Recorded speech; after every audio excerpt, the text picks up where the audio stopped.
Hello, this is Kiz from Glowitheflow podcast. I set up a non-profit called Hip Hop Heals to spread hip hop therapy and its benefits and look at how hip hop can be therapeutic. This podcast is exploring evaluation and impact, and our special guest today is Ben Rafiqi, the co-founder of Let's Feed Brum Birmingham. So Ben, tell us in 3 sentences a little bit about what you do. Okay.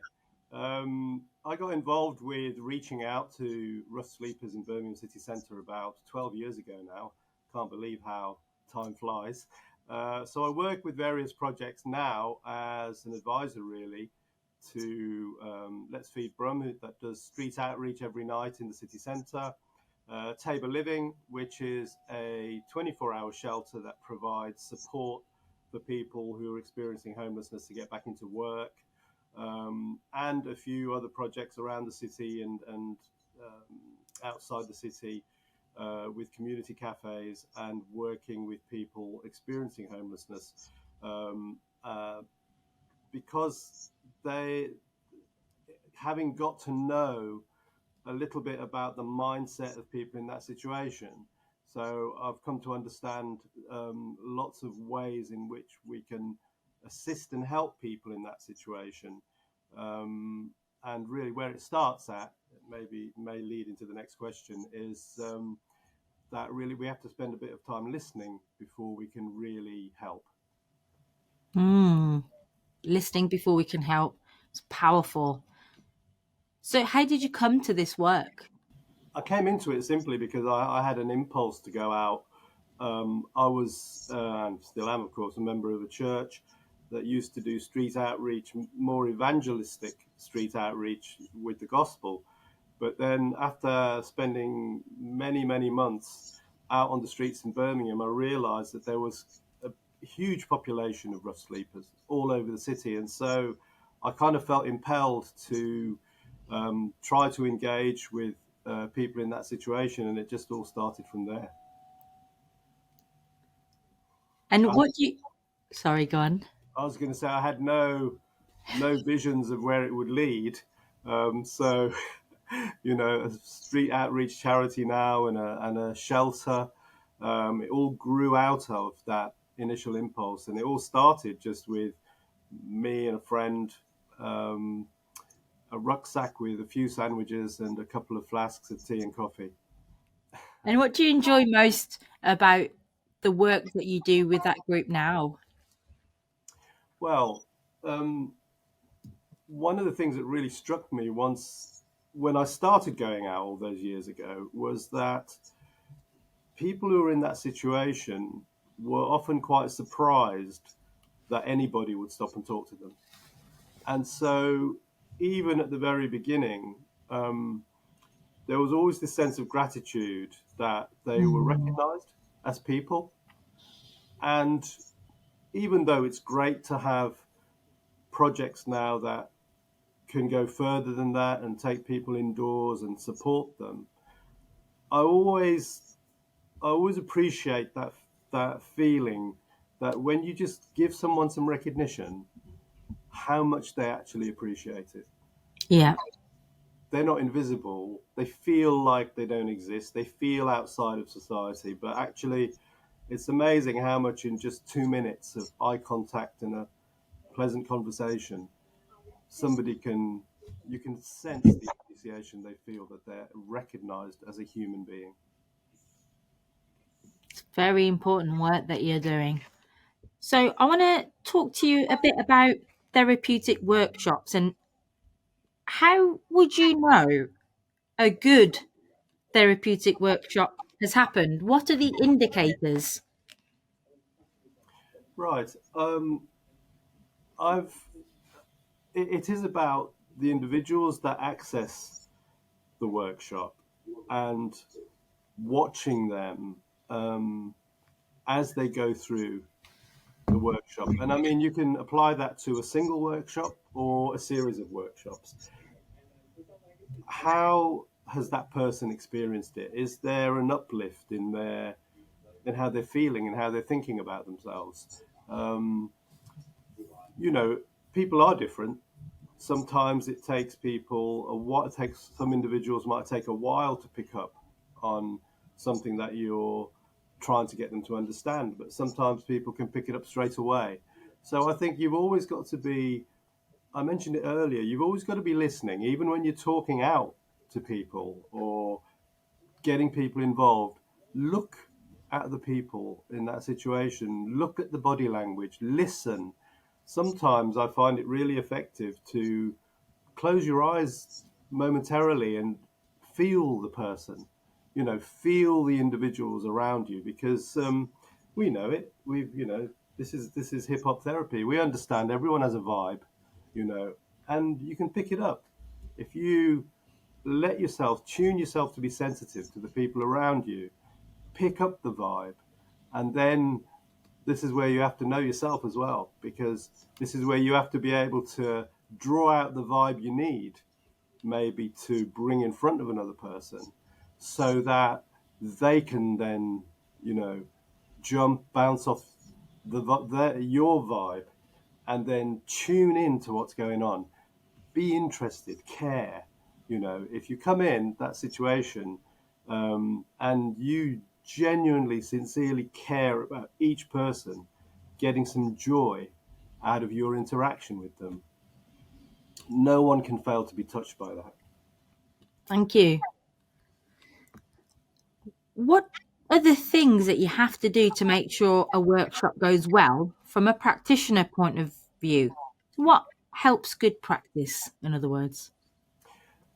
That's a good question. I mean, I do think that preparation is important. So make sure that you're well practiced at the things that you want to deliver. Now, having said that, you also have to be careful not to just do things by rote. So, as well as being practiced, you have to keep yourself open to being spontaneous, because this is what human beings are like. Human beings are spontaneous. So, practice does make perfect. Understand your subject, understand what you're trying to bring into that scenario, into that room. And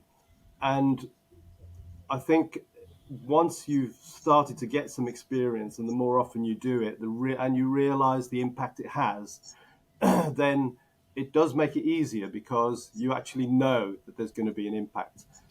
I think when you first start off, it's a lot of trial and error, and you don't know whether there's going to be an impact or not. But make sure that you've gone through everything in your mind and your preparation, so that you're in charge of that scenario. Be prepared to let go if you need to, because other people need to express and do things. But always, when you're going in there confident, then everyone in that room is relying on you to move it forward at a time when it needs to move forward, pause when it needs to pause, and have confidence in your ability to do it. Thank you. What makes your workshop safe for you to deliver and for participants to take part? So, we live in a time now where, I mean, it seems to me, I mean, you can see I'm an old guy now, long beard, but Don't look a day over 18, Benjamin. 80 more like. But I was going to say, we seem to be living in a time of greater sensitivity. People, and I think that's because of social media, and the world has shrunk, and we know much more about things going on all over the world. Without that, in my teenage years, you wouldn't know what was going on in the next street, because you just didn't know. You'd see the news once a day on the telly, it's stuff going on across the world, but these everyday issues weren't really discussed or in people's minds, but they are nowadays. And as a result of that, I actually believe that's one of the reasons why there's a lot of our modern culture and modern society is grappling with, as individuals, grappling with their mental and emotional health.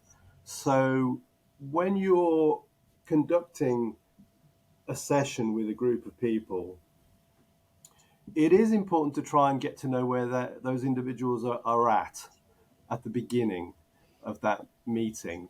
Try to be reassuring, offer them whatever they need, step out if they need to, um, have some kind of signal if they feel triggered in some way.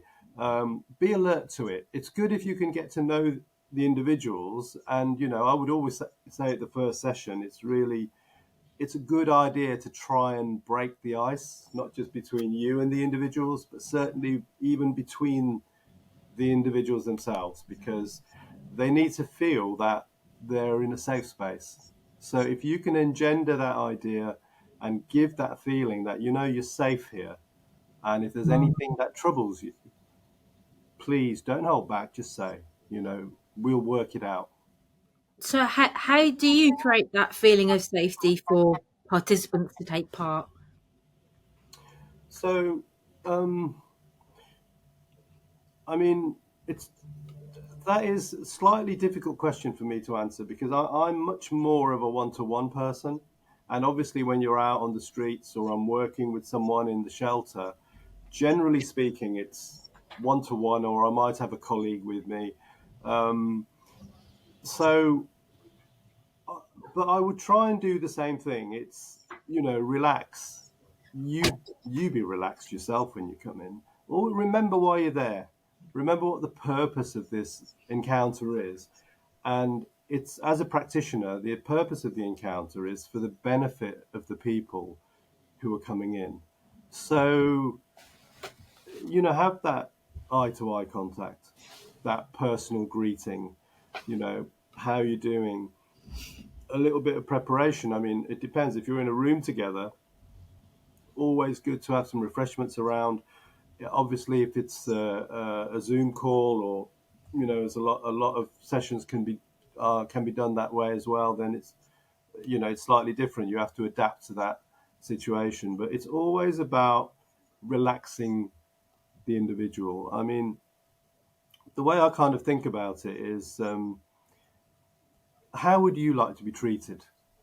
Think about how you would like to be treated if and I would think about, if I go around to a friend's house, or someone that we're good mates with, how do they treat you when you come? They're glad to see you. Mm. The smile on their face.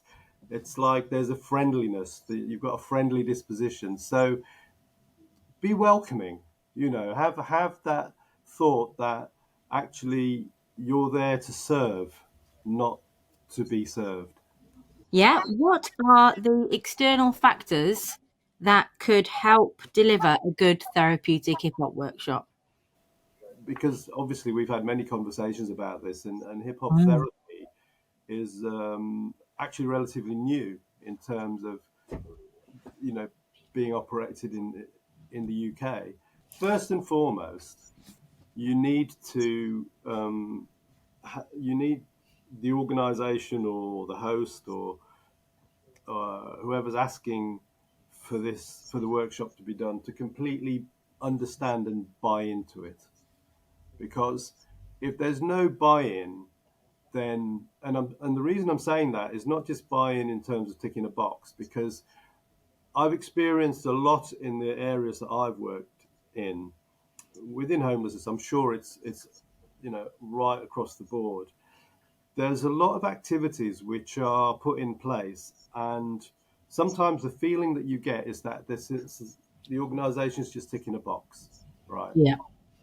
You've got that is disastrous, because it means that there's no real commitment to the success of a session or a workshop. So, what barriers might stop you from offering a good therapeutic hip hop workshop? Um, I think if people don't understand the value of it, um, that would be a barrier. If people don't understand that there's genuine therapy here, and it's going to be really positive for the participants. So you know, I'm I'm guessing the question is coming from a place where you might want to deliver something, um, but you have to maybe um, educate or persuade um, Mm. organizations that it's valuable. So that adds on to your previous answer about the things that you could support a really good workshop to happen. So we're thinking about organizational buy-in really as a strength and as an enabler, isn't it? Yes. Okay, thank you. We're moving on to the last couple of questions now, last few questions. Looking back to when you began your work, Yeah. can you tell us one or two things that would have helped you measure the impact of your work better or more easily? Um, I think that when we started, and I have to hold my hand up here because I was completely new to this field, so I didn't have any formal training or education in terms of working with people. And one of the things that we didn't do, but I think would have been really beneficial, was to actually keep a record of um, positive impacts, or and Mm, negative impacts. Keep a record of what worked and what didn't work, because actually, and it probably took me. I mean, I spent thousands of hours talking to individuals on the street over 5, 6, 7 years. And it probably took me maybe as much as a couple of years to finally, for the penny to drop in terms of the emotional and mental condition. You mm, can't pick it up in 5 minutes. It's like mm, the experience of hearing people speak about their situations finally got through to me. I mean, I'm probably a bit, mm. thicker than most. It might be quicker for some people, but if I'd from that point onwards, I realised it's important to remember the stories, document Mm. what works and what doesn't work as soon as you can. That's really effective. Thank you. So that leads into my next question about the guidance you wish you had before you started to help you improve your evaluation skills.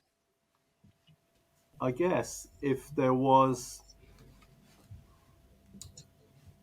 I'd had some type of mentor, or there'd been someone I could have gone to and talked about it and bounce my experiences off.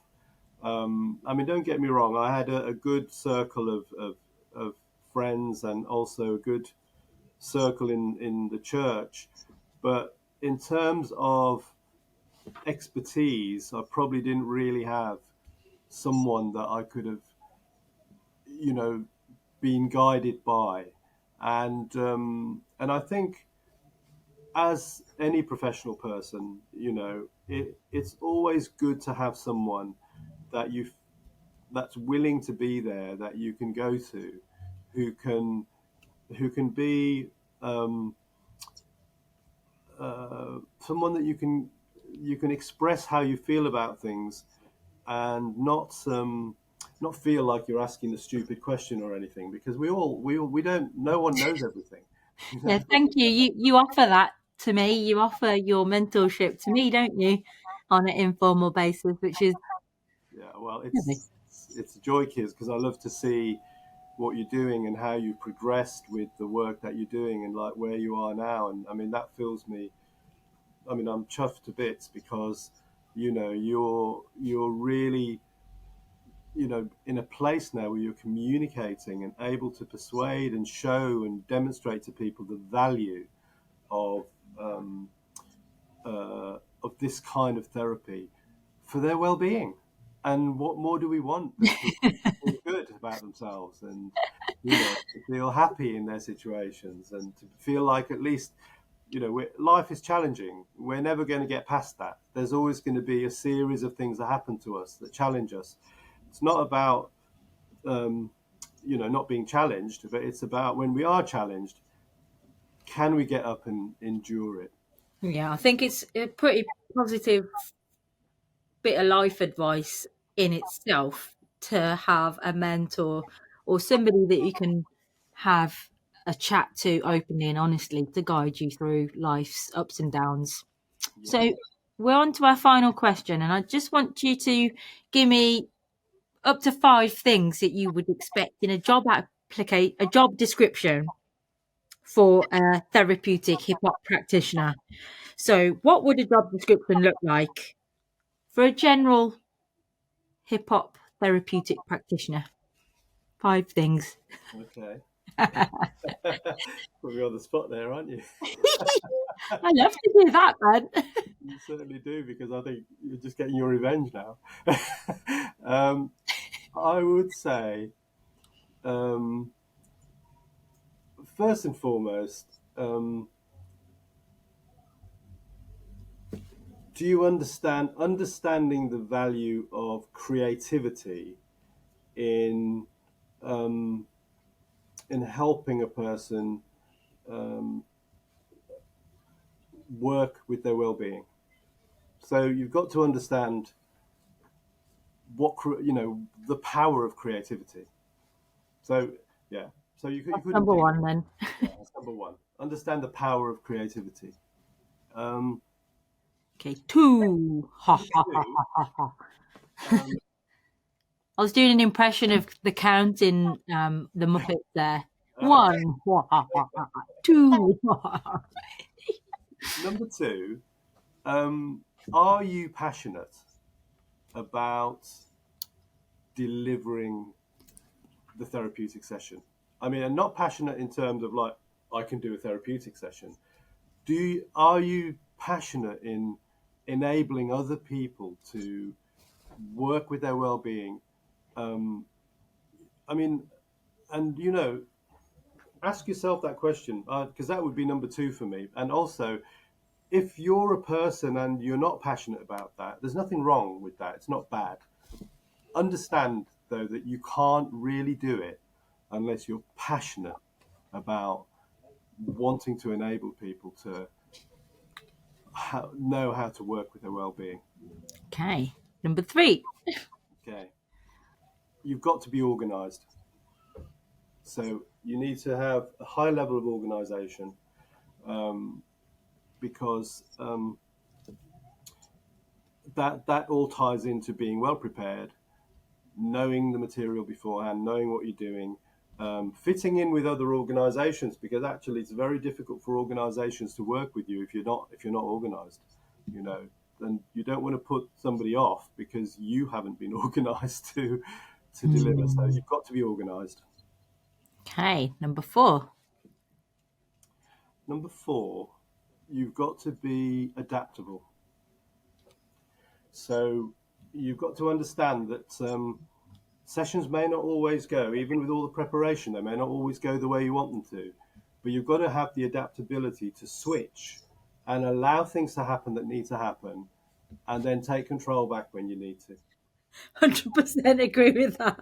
And then the final job description, person specification element you think for a therapeutic hip hop facilitator? Yeah. So number five is understand that you may be enabling or facilitating the session, but also be open to learning, Hmm. because we're all learning, and you may be surprised sometimes at what quarter you get your learning from. When you say what quarter you get your learning from, do you mean what place it comes from, the learning? Yeah, That's what I mean. okay. Yeah. Okay, because some of our listeners in America might be thinking, what quarter? I'm not thinking about cents. Who the people you learn from is what you might be surprised. Hmm. The people you learn from are. Thank you, Ben. As always, the knowledge bombs are dropped and blown my brain just when I thought I would be able to know what would perhaps be the flavour of our discussion. You blew me away yet again, which is why I'm so grateful to have you as a mentor and a support and a friend. So, Hip Hop Heals, who organise this podcast, have a website and a YouTube. Social media handle is at Hip Hop Heals, HEALS UK. And all of our previous seasons have been filmed and put onto YouTube under Hip Hop Heals UK. And the podcast itself will be forming a piece of research that we hope will strengthen the field and the practice of therapeutic hip hop facilitators across the globe. So thank you and goodbye. Thank you, listeners, for listening. Have a great day, morning, evening, wherever you are. Bless up. Cheerio, everyone.